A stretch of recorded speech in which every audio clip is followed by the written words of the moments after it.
중대범죄로 금고형 이상형 선고받은 의사 면허를 취소할 수 있겠다라는 법률 개정안 국회 보건복지위 의결됐는데 의협이 반발하고 나섰습니다.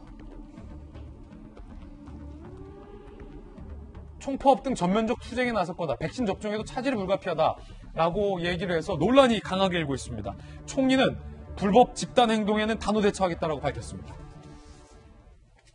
교통사고만 내도 의사 면허가 무조건 취소되는 것처럼 사실을 호도하고 있어 개탄을 금할 수 없습니다. 만약 이를 빌미로 불법적인 집단 행동이 현실화된다면 정부는 단호히 대처할 것입니다.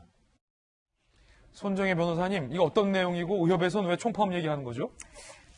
이 관련해서 이제 과거에 뭐 예를 들면 신해철 씨 사건이라든가 또 의사들의 성범죄라든가 심지어 살인 사건도 있었는데 그때마다 이제 너무 솜방망이 징계이다. 사람을 죽여도 면허를 유지할 수 있는 이 관련된 규정 개정해야 된다라는 목소리가 높았는데요. 이제 그걸 강화하겠다라는 개정 아닙니다. 뭐냐면 중대범죄로 금고 이상의 형에 처해질 때는 면허를 취소할 수 있다는 내용으로 이제 강화시키겠다라는 것인데 금고 이상의 형이라는 것은 통상적으로 이제 집행유예 이상, 예를 들면 벌금형 정도의 이제 경미한 범죄로는 면허 유지나 자격 정지나 자격 취소까지 가지 않지만 집행유예 이상은 중대범죄로 볼 수 있기 때문에 이 경우에는 의사의 면허에 대해서 일정 부분 제약이 가해질 수 있다.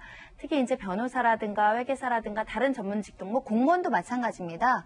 공무원도 그 금고 이상형을 받으면 공무원 자격이 상실될 수 있고 공무원으로 될 수 없기 때문에 이 일련의 규정을 의사 단체나 의사 의료인에게도 맞추겠다라는 게 이 법률안이라고 보시면 될 것 같은데, 근데 의료인들이 이런 지적을 한 10년 전, 20년에도 받았지만 법률 개정 못 하고 있었거든요. 근데 이번에 이제 하겠다라고 했고, 당연히 이익 집단인 의사 단체에서 반대할 수밖에 없습니다. 왜냐하면 불이익한 변경이기 때문에 반대하는 과정인데 그 과정이 총파업이다.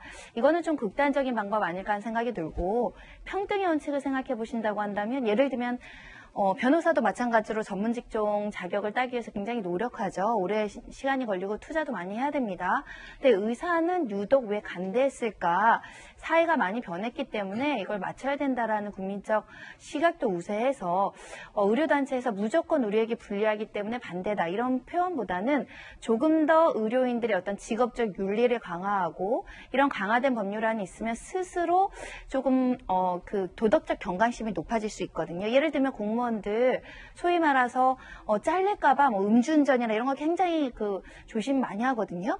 그런 면에 있어서는 의료인들도 도덕적 기준에 대해서 많은 국민들이 좀 높아져야 된다. 어떻게 단순 의료 과실 문제가 아니라 고의 범죄까지 이렇게 면죄부를 받아야 되느냐. 이런 여러 가지 의견도 받아들여야 되지 않을까 합니다. 예.